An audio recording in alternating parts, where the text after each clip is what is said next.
Maybe if you pleased her half as much as you pleased your producers, she wouldn't be so damn miserable every time she shows up in public with you. She ain't your partner and she found comfort in another bed, Pete, because the only thing you ever knew how to make love to was your own voice.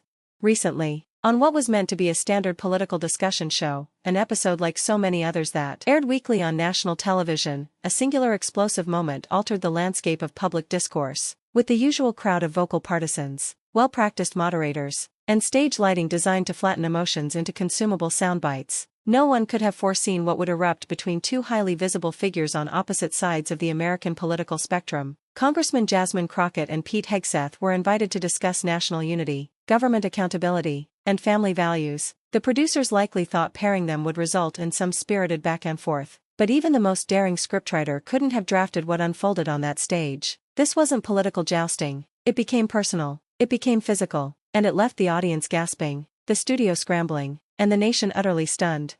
The moment began with the kind of scripted, surface-level decorum typical of these televised face-offs. Pete Hegseth, the conservative commentator and former military officer, wore his signature American flag lapel pin and spoke passionately about the breakdown of what he called traditional values. He invoked the sanctity of the nuclear family, warned of liberal policies that he claimed encouraged the erosion of discipline and faith in American households, and made his usual appeals to the heartland base that made him a household name among right-wing audiences. His tone was sharp, yet familiar to those accustomed to his media presence. He made confident eye contact with the camera, smiled in the way practiced hosts do, and launched into criticisms of the left that he had rehearsed 1,000 times. He spoke about the failure of progressives to protect our children, citing single-parent homes and vague studies about cultural decline. Then he turned his attention toward Crockett, speaking over her as he declared, "You all talk about empowerment, but you're empowering dysfunction."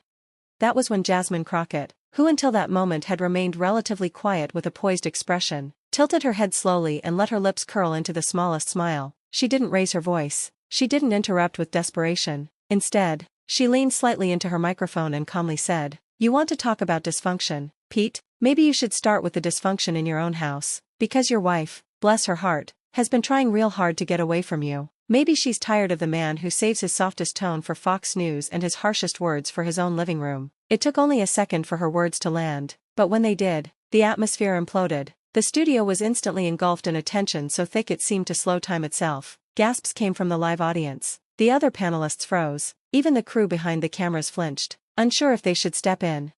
Pete blinked rapidly, his composure unraveling in real time. He clenched his fists, then gripped the arm of his chair as if trying to root himself to it. But Jasmine wasn't done. She continued, "Don't stand here talking about values when you've got skeletons rattling around at home. You want to push this fantasy of a perfect home, perfect marriage, perfect moral compass, but behind the scenes, even your own wife has seen enough. Maybe she's just tired of living in a household where she feels like a prop in your all-American charade." The producers' hands hovered over the cut to commercial button, but they hesitated, likely stunned themselves by the gravity of what was happening. Crockett's voice didn't rise. Her words weren't shouted, they were delivered like precision strikes, each syllable steady and unforgiving. Then Pete moved. His face turned red, eyes wide, as he shot up from his seat and lunged toward her across the stage. It was a split second of pure, unfiltered emotion. He didn't speak, he didn't need to. His body language was a tidal wave of rage, embarrassment, and primal reaction. The camera jolted as security stormed the stage. 2 men in black suits intercepted him just before he could reach her. The audience screamed. One host shouted Pete's name repeatedly, trying to ground him. Another stood in front of Jasmine protectively, but she didn't flinch. She remained in her seat, calm and steady, watching as Pete was restrained and dragged back toward his chair. She didn't even blink. And in that moment, captured on camera, millions of people would later see not just a woman refusing to back down, but a woman who knew exactly how much truth she had just spoken. The show immediately cut to commercial, but by then, the damage, or the awakening, depending on whom you ask, was already done. Social media lit up within seconds. Hashtags like hashtag Pete loses it, hashtag Crockett Unchained, and hashtag Truth Hurts exploded across Twitter, Instagram, and TikTok. Multiple camera angles emerged from audience members' smartphones, showing Pete's lunge from different perspectives. Overnight, the clip had tens of millions of views. Even those who had never heard of the panel show were suddenly invested in what had transpired. Debates erupted across cable news networks. Was Crockett out of line for mentioning Pete's wife? Did she cross a personal boundary? Or was she holding a mirror up to the same people who've made careers out of personal attacks? The very next morning, Pete's publicist issued a statement. Pete Hegseth regrets allowing personal emotions to interfere with civil discourse. He reacted strongly to an unnecessary personal attack that had no place in political dialogue. But that statement didn't satisfy critics. The question was no longer just about the confrontation, it was about the content of what Jasmine said. People wanted to know, was it true? Was Pete's marriage really crumbling behind the scenes of his carefully curated public image?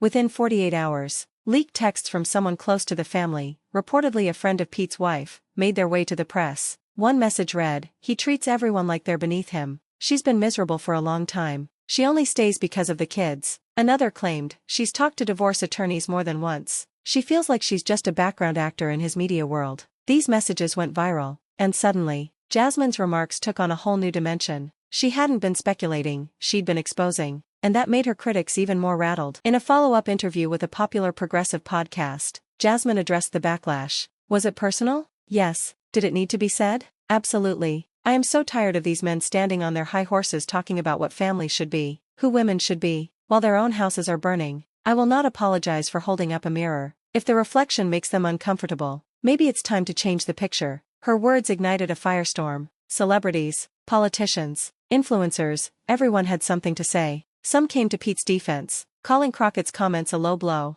Others praised her for having the guts to say what so many people in politics only whisper behind closed doors. But what made the moment so impactful wasn't just the content, it was the contrast. Jasmine didn't scream. She didn't flail or act unhinged. She delivered her message with a measured calm that made Pete's explosion look even more unhinged by comparison. It forced viewers to confront the reality of who gets labeled emotional and why. It exposed the double standard, how often women, especially black women like Jasmine, are told to keep their tone in check, while men are allowed to explode and still be taken seriously. People began using screenshots of the moment as reaction memes, Jasmine sitting like a queen at court, and Pete being pulled back by security. It became symbolic of a larger conversation about gender, race, and power in American media.